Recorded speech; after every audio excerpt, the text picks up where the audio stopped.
Good morning. Welcome to Viewpoint, your program, personalities, politicians, and perspectives. Yeah, we got a nice personality with us this morning. We're going to have a little perspective about a very, very serious subject. We're going to talk about Alzheimer's, which is a foreboding word, of course. We always try to start, Michelle, Viewpoint with a kudo or two. And it seemed to me appropriate this morning as I was driving up here that again, the street crews came to the furrow.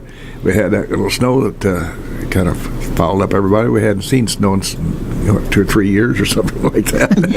Anyway, street cleaning crews, once again, climbed out of bed at an ungodly hour and went to work for us. And so kudos to those who made our streets a little, maybe not safer, but certainly a little easier to negotiate.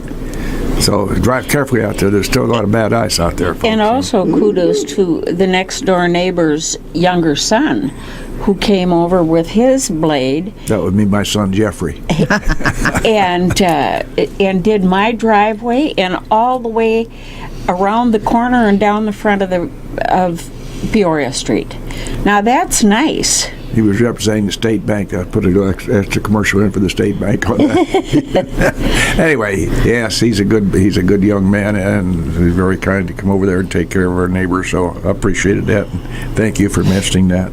On a lighter note, I believe you discovered a cache of stories about the famous church ladies. Oh gosh! And there are a few quotes there that might kind of break the ice this morning, if you use a bad expression. Having a lot of ice to break. They're just absolutely hysterical. They made me laugh till I cried. Yes, spilled coffee all over my lap. Oh dear. It's mistakes that have come up in church bulletins, and of course that can happen. You know, you get out your typewriter and you hit the wrong thing. You know, don't let worry kill you off.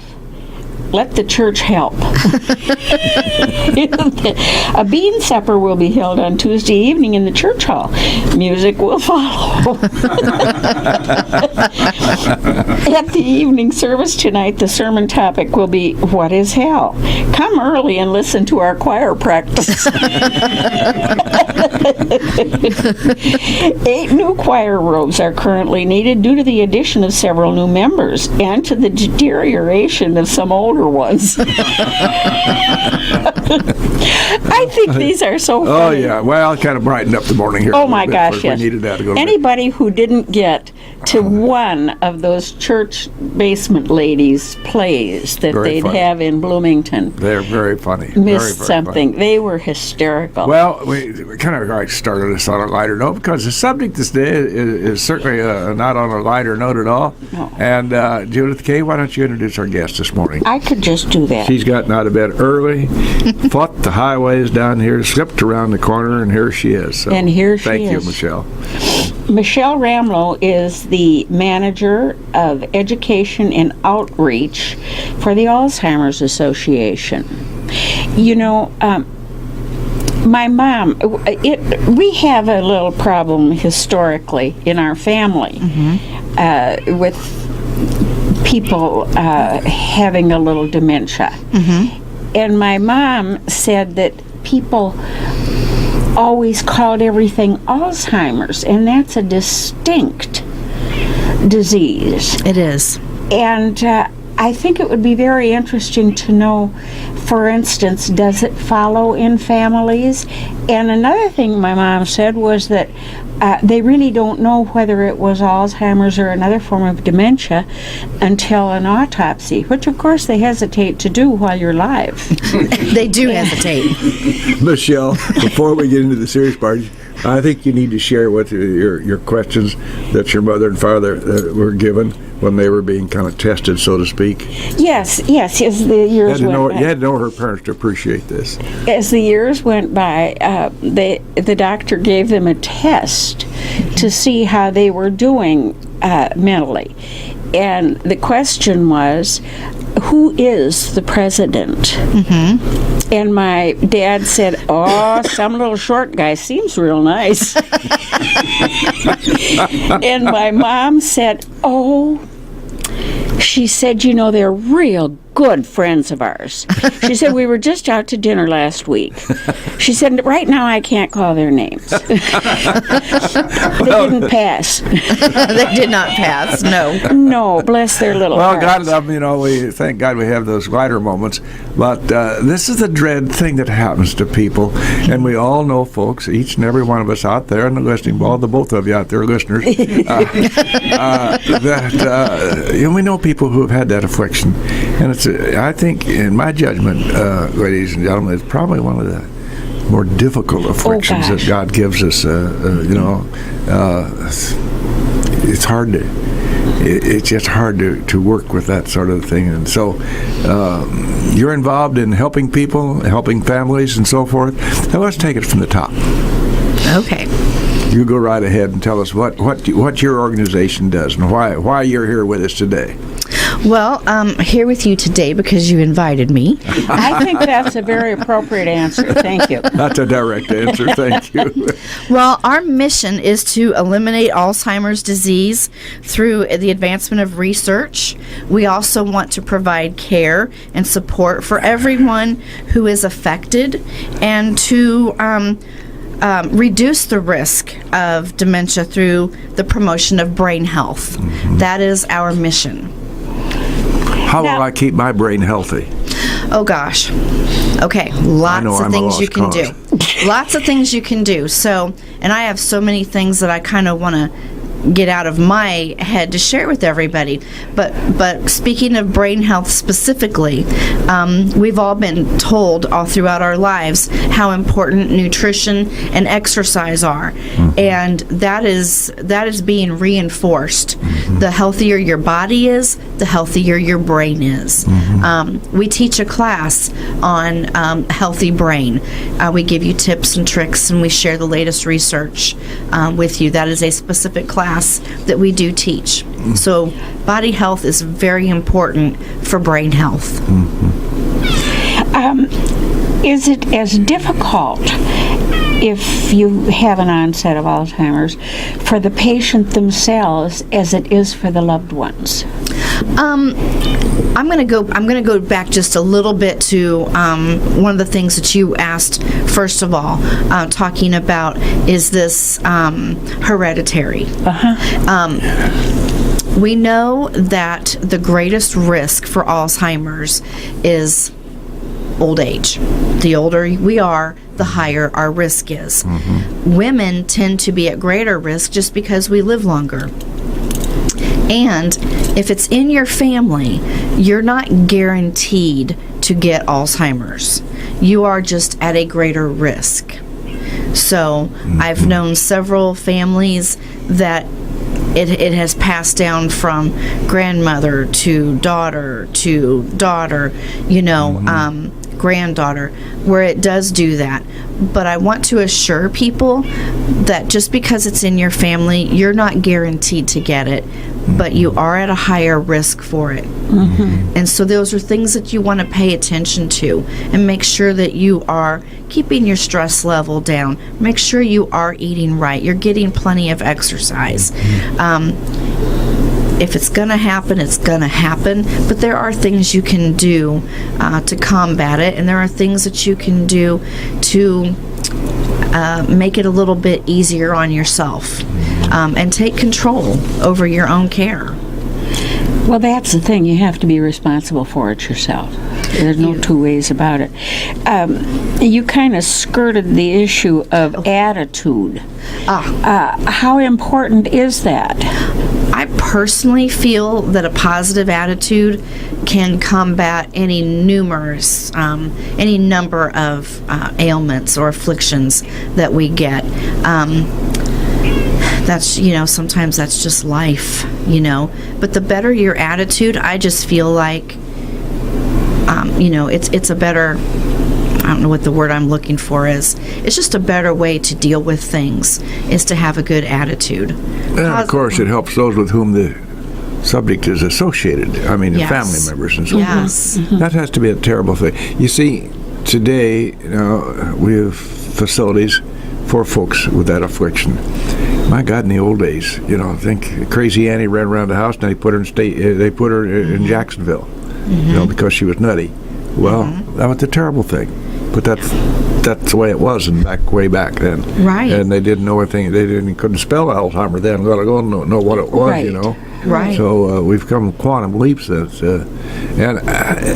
there any kind of medication at all that you know of? We're not going to practice medicine here, certainly. Sure. But that help people that are showing some beginning, the onset of dementia? I know one of the drugs that is commonly prescribed by a doctor is Aricept. It's not, as with anybody, as with everybody, what medicine might work well for one person might not work well for another. So it just depends on the person. And so you really need to be under a doctor's care. In Springfield, the SIU School of Medicine, they have a facility there in Springfield that does a lot of Alzheimer's clinical trials. And that's where you would want to start. Well, first you would want to start with your regular doctor if you were concerned. And you want to be referred to someone who is familiar with Alzheimer's and other various dementias. Because there are some diseases and illnesses that mimic Alzheimer's disease, and then that can be reversed. UTIs, urinary tract infections, are one. Typical. Once you get the antibiotic and that gets cleared up, in some older people, their memory comes back just fine. Really? Yes. That's a miracle. It's just, When you think they're around a bend, then suddenly they come back. so you always want to have the doctor do the diagnosis. They know what they're looking for. And then, like I said, have someone who's familiar with the Alzheimer's disease. If someone tries to diagnose this within 30 minutes, that's just not going to happen. It can take upwards of a couple years to get a good diagnosis because you're going to see a neurologist, you're going to see a psychiatrist, you're going to get MRIs, you're going to get PET scans. There's all kinds of things they have to do. But we have come so far that we can diagnose Alzheimer's disease with a 98th percentile of correctness. You no longer have to wait for an autopsy. Now, is that a danger that it takes 2 years to actually diagnose this? Is the disease then progressing during that time? Well, the disease is always progressing, and from what I've read and from what I've learned, sometimes people have the symptoms of Alzheimer's. The degeneration may have started many years before you're showing signs or symptoms. So it doesn't hurt. Is there an average age at all for the onset of Alzheimer's? 65. 65. No, repeat that question again. The average age for the onset of Alzheimer's is about 65. So we either got it or we don't. I may have slipped by there. Seriously. Yes. Is it an indication of Alzheimer's? Forgetfulness. Now, as you know, I'll forget what Gene told me, and 5 minutes later, so I'm going to catch it. But anyway, no, seriously, you'll have a conversation with the person, and 5 minutes later, they'll bring up the same subject. Oh, yeah. And then it won't be a few minutes more, and they brought it back again. That's kind of pretty much of a tip-off that it is a red flag. Because Alzheimer's deals with memory loss that disturbs your daily life. We all get forgetful. Forgetfulness is a normal part of aging, okay? But when you get Alzheimer's, you are actually losing memories. For instance, when I lose my keys, I have the ability to retrace my steps. Somebody with Alzheimer's does not have that ability. They just don't have the ability. They've lost that brain cell. See, that's why I can't find my car keys. I didn't want to miss it. I was scared to. Yeah. Now, what's the difference between dementia and Alzheimer's? Okay, my understanding is there are over 70 different types of dementias. Good Lord. Alzheimer's being the most prevalent. So it's a type of dementia. What does it matter whether you know whether you actually have Alzheimer's or whether it's one of these other 70 forms of dementia? I don't know. That's a good question. Ask somebody. Get back to me on that. I will do that. I will do that. Yeah. I'm learning about several different ones. I know Lewy body dementia. Who? It's called Lewy body dementia. Lewy. And I know that one of the symptoms is hallucinating. Okay, well, with Alzheimer's, they don't really hallucinate. With Lewy body, even Parkinson's disease, there's some dementia that comes with that. Now, how did they discover that Parkinson's and dementia or Alzheimer's would go hand in hand? You know, I just don't know. You know, that's amazing. The doctors are pretty smart. You know, if they can differentiate... They should be. They go to school a long time. Yeah. If they can differentiate between 70 different types of dementias, they all have specific sets of symptoms. Some cross over. You know, they share things. Clearly, forgetfulness is one of them. But Alzheimer's, it affects the majority of cases. It'll turn out that it was Alzheimer's. You know, if I take anything away this morning, it's that 70 different phases or forms of dementia. I had no cognizance of that at all. But when you go out to Christian homes in their West Wing there, and Yes. you see people just walking around. Well, a good friend of ours who was a lawyer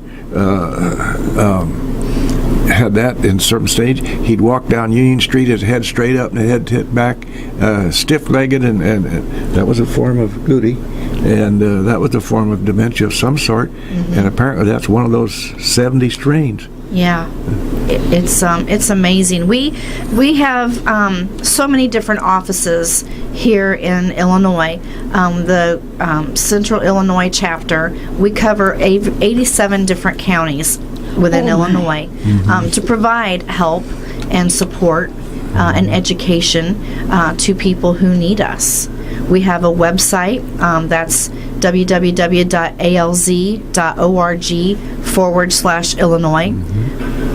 We have an overwhelming amount of information out there. We have webinars. We have classes by phone. We have other classes that have been YouTubed. And then, of course, I can go around and give classes. We have our 1-800 number, which is 1-800-272-3900, and that's manned 24/7. And so we push that a lot because we're an expert in what we do, but I am not an expert in care. I cannot answer every single question that someone might have. And at 3 o'clock in the morning, when someone is dealing, you know, with a combative parent or loved one, they don't know what to do, call the 800 number. Is that combativeness a normal part? Sometimes because they just don't know where they're at. We lose our short-term memory first, but the long-term memory is still there, and that's why sometimes people recognize or they look at a grandchild and think that that's their child, or that that's a brother or a different family member. They forget who is who, but they recognize them as someone from their past. Well, you know something? I have long-term memory, and it tells me that we have a contract with sponsors. Okay. And we're going to recognize our sponsors, and then we're going to come back. I have a serious question I want to ask you about that. Go ahead, Mr. Ash.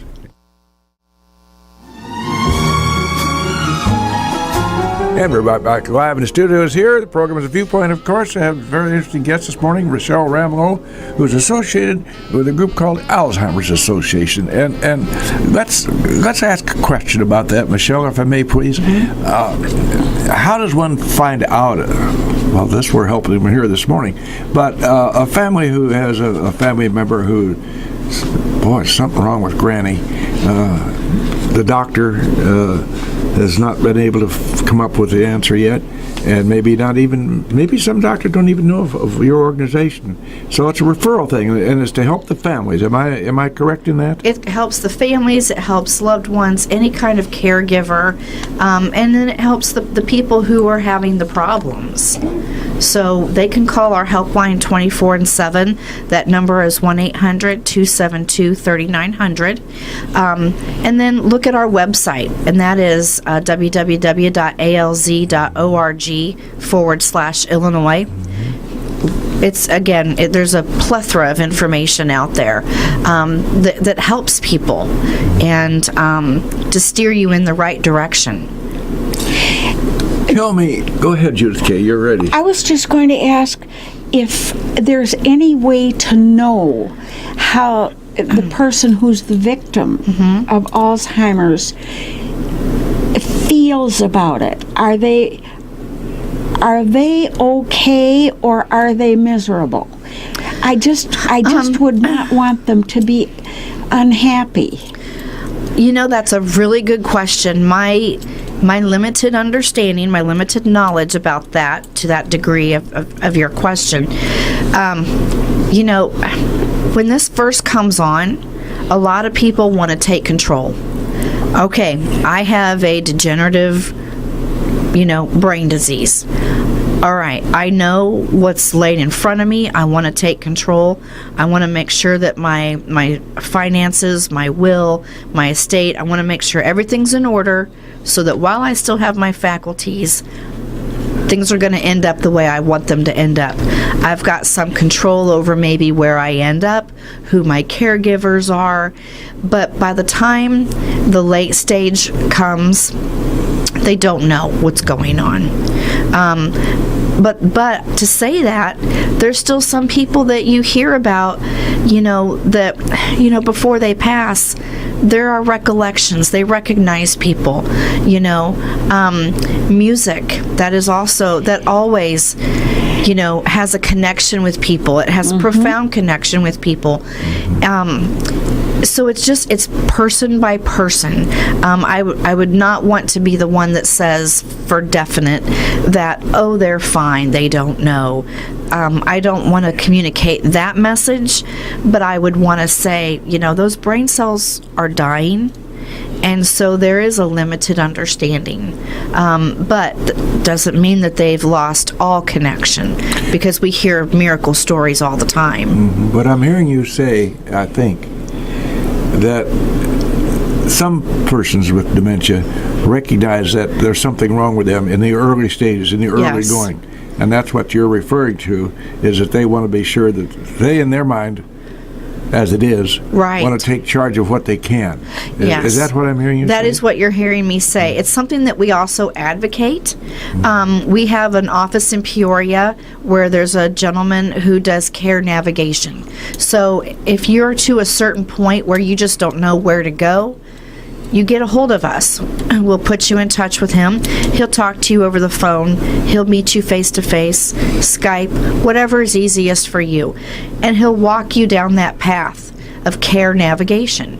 And then that way you can take some control while you still can. Well, speaking of forgetfulness, once again, I forget Judith K., to tell them that the number is 648-5510. This is a very serious subject this morning, and we're having an excellent guest that can share her knowledge of it with us. And so anybody out there who may think they're being, approaching it themselves, or have it in their family and want to know something more about it, don't hesitate to call Michelle Ramlow, a very knowledgeable guest. We appreciate your being with us this morning. The final decision for somebody who is at home, how does that, of course, I guess it varies with each and every case, every family. Somebody says, Billy's going to have to go to home. Right. That's a collective decision by the family, and again, that's something that we encourage you to learn about. People who have Alzheimer's, they have said, okay, early stages, I know that this is what I have. I know the road that's before me. This is what I want to have happen. And that's great, because then your family doesn't have to wonder, am I doing what Mom wanted? Am I doing right by her? Or is mother happy? And how do you know that question? And now you know, because she had a hand in planning for her care. You know, it's not always that simple. There's people who are still in denial. You have to deal with every situation as it comes. And again, that's why we're here. That's why we've got the 800 number. You know, call us. That's what we're here for, to help you through those questions and those hard times. You mentioned music being an important part of life. And my Aunt Ev lived to be 100. And we had a family reunion, and Ev was there, and we visited about a half hour, just the two of us, and she said, "My, this is a lovely home." And I said, "Yes, isn't it?" And she said, "Who lives here?" And I said, "My brother John lives here." That's Kenneth, her brother's son. And she said, "Oh, I really like this. Whose house is it?" And that was our conversation. Yes. But now, Ev was at the Sunset Home, it was called, and she played the piano for those people day in and day out, because she'd been the church organist for near the 100 years. But she's still connected to that music. She could still play the music. Now, that's so interesting. It's fascinating. There's an HBO series, that has to do with Alzheimer's. And there's a disc that talks about caregivers and what caregivers go through.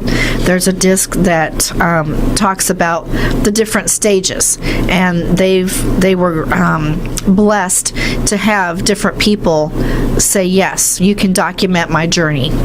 And there was a gentleman on there that really didn't know where he was from day to day, but when his family took him out to sing in this, I don't want to call it a barbershop quartet, but it was a singing group that he was with for many, many years. He got on stage, the music played, he picked up like nothing had ever happened. Never knew a thing. Never knew a thing. It just, music has a way of getting in your soul. It evidently is exactly that, because Ev wasn't too sure about much. But by golly, she could play that piano like nobody's business. Well, Jim, that's what keeps me going, to do the Sunday morning swing. So I've got my mind engrossed in that music for Sunday morning, so I'm not around the band yet. Nope, but you're I'm doing good. No, you're not. Michelle, yes. It took a lot of education and training somehow to become employed such as you are in such an important. You have a position that has a direct impact on families. Yes. How did you have to come to be associated with this group? Well, that's a funny question. Don't make a ha-ha funny. Not a ha-ha funny. It's a good question. I retired from the Navy as a reservist in 2012. You're welcome. And I worked for the U.S. Army ROTC program at Illinois State for 9.5 years.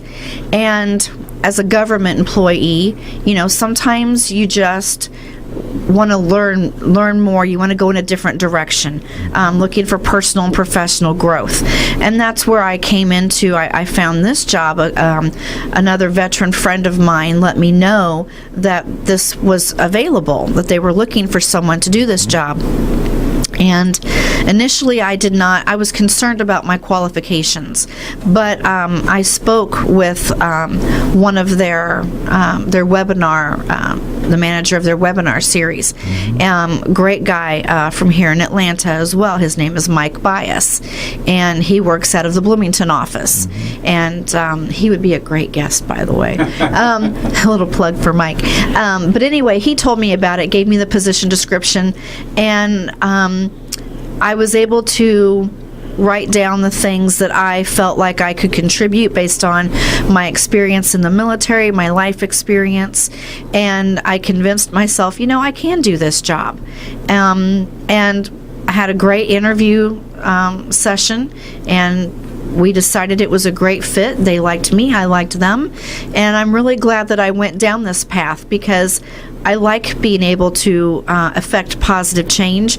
I like being able to learn something and being able to give back. I always want to help people, but not every career path enables you to do that. That's right. And this is going to allow me to reach so many different people and just give them information that they didn't have before.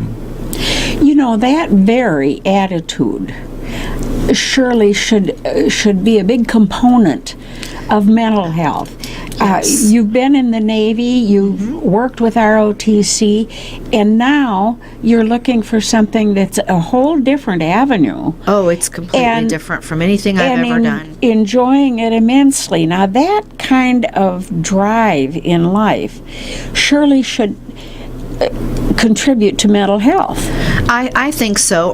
We all have our limits. Everybody has our limits. Some people can handle some stress more than other people. We all have our limits. And this is something that I feel like it's not as stressful for me as other jobs I've had in the past. But I get a sense of accomplishment. I get a sense that I'm helping people. And that helps me get out of bed every morning because I know I'm doing something good. And I'm learning so much from the people that I come into contact with. I don't know everything. I certainly don't know as much about this disease as other people who are actually walking the walk, living it. But I'm learning, and that has allowed me to be more compassionate in other areas of my life. There's so many people you don't know who are affected by dementia or other memory impairment diseases. You just don't know what another person's going through. And this job helps me with that. As life becomes more complex, at least I think it does, does that contribute at all to a rise in Alzheimer's, or does it seem to just be proportionate? You know, that's a good question. I don't know the answer to that. When we get into our mid-90s, how are the chances of dementia occurring? Well, again, the longer you live, the greater your risk. But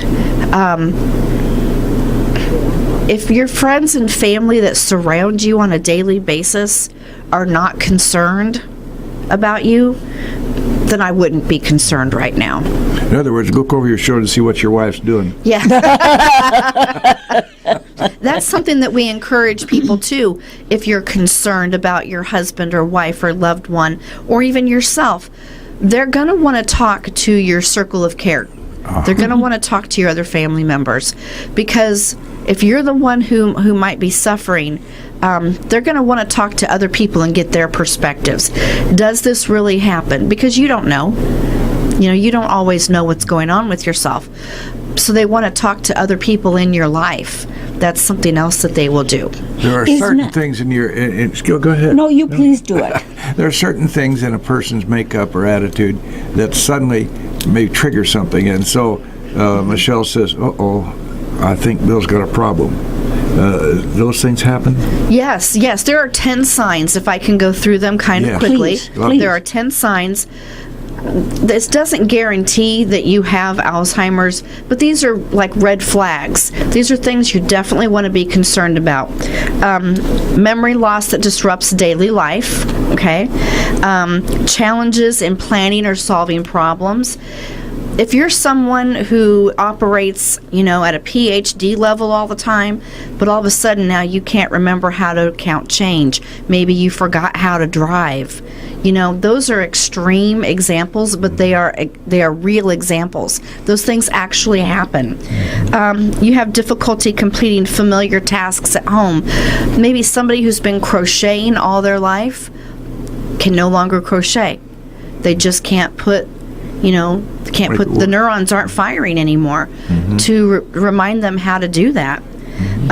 Confusion with time and place, especially seasonal. We hear horror stories about elderly people with memory impairment that get lost and in winter because they don't realize that it's winter.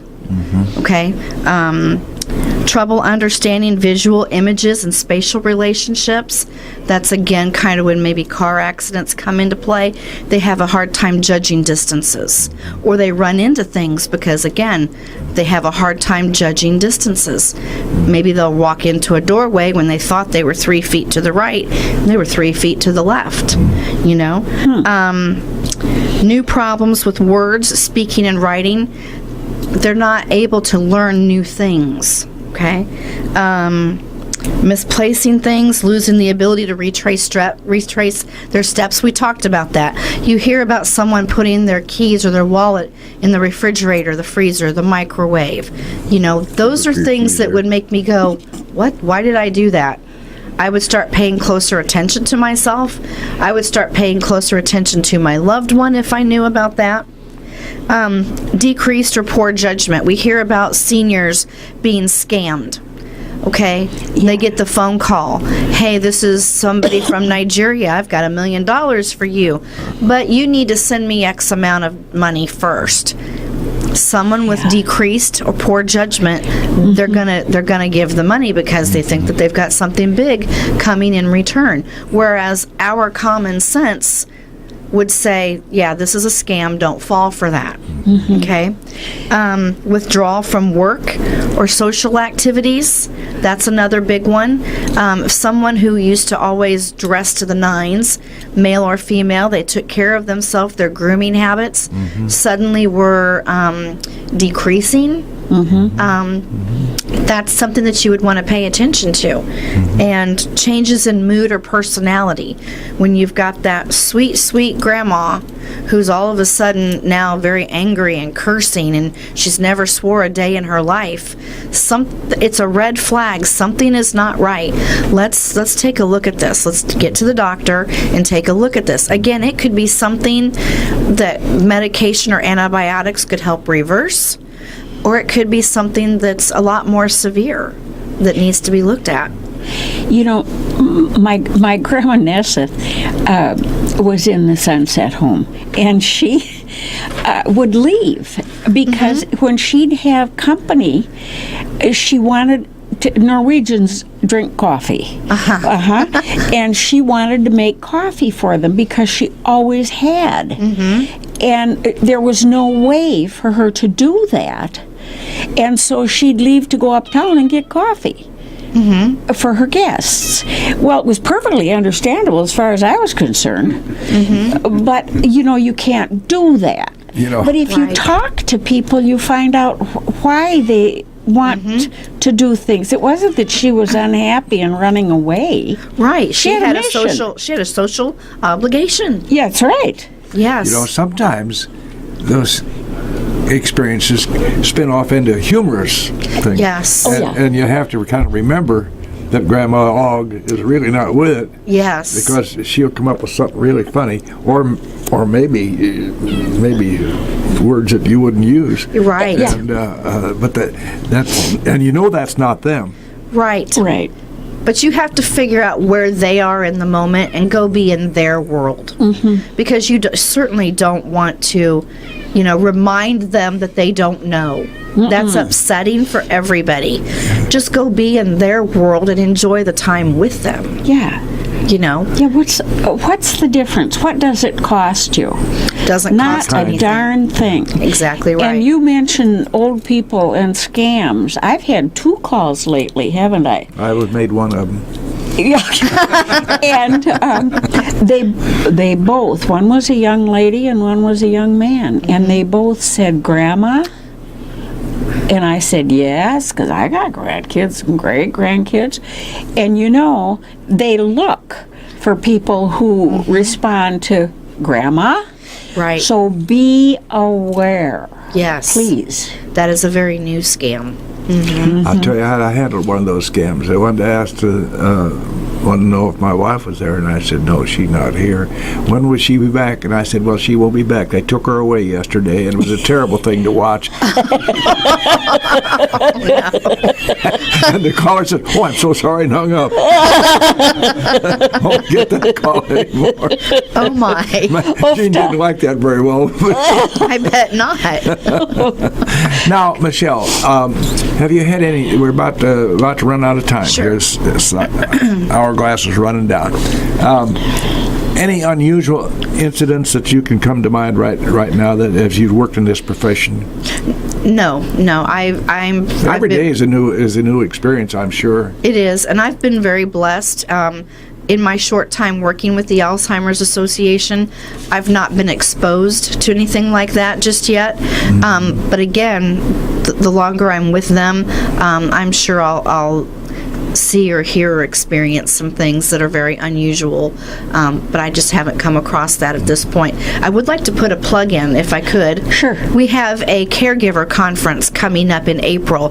It's Saturday, April 14th at Shields in Springfield from 8:30 to 1:30, and it's called the Rethink, Refresh, and Recharge. It's for caregivers, and people with Alzheimer's are welcome to come with them. There'll be a light meal. There's going to be speakers. There's going to be a music therapist to talk about how music can help, and just a half-day retreat to give you some tips and tricks on things that might help you. Again, that's what's called Rethink, Refresh, Recharge, just to give you some different ways to go about being a caregiver. And it's free. Everything we do is free to the public. Oh, but that's such a valuable thing. We forget sometimes about the caregivers, and that's almost an untenable It absolutely is. It absolutely is. And that's why we want to help as many people as we can. We have support groups all over the place where the Alzheimer's Association has educated facilitators on how to conduct these support groups. We've got them in Lincoln, Springfield, all over the place. Michelle Ramlow, thank you very much for spending time with us this morning. Very interesting. Unfortunately, a sad subject, but it's a fact of life. It is. And we appreciate the fact that you come up here this morning on these icy roads and share your knowledge. We appreciate you've done an excellent job. If I may, Judith and Jim, a personal aside, in an hour from now, our dear friend Margaret Randolph will be buried. Margaret is a girl off the Plains of Beast over there, the Irwin family, married to Dr. John Randolph. A wonderful lady, a wonderful couple they were. So goodbye to Margaret Randolph. She was a delightful lady. We always try to sign off here with a quote that has something analogous to the subject matter. Pat Summitt was a ladies basketball coach at the University of Tennessee and died with the very subject matter of what we were discussing today. And she said this in one of her moments. She said, have you ever walked along a shoreline only to have your footprints washed away? That's what Alzheimer's is like. The waves erase the marks we leave behind, all the sandcastles. Some days are better than others. Thank you for Viewpoint.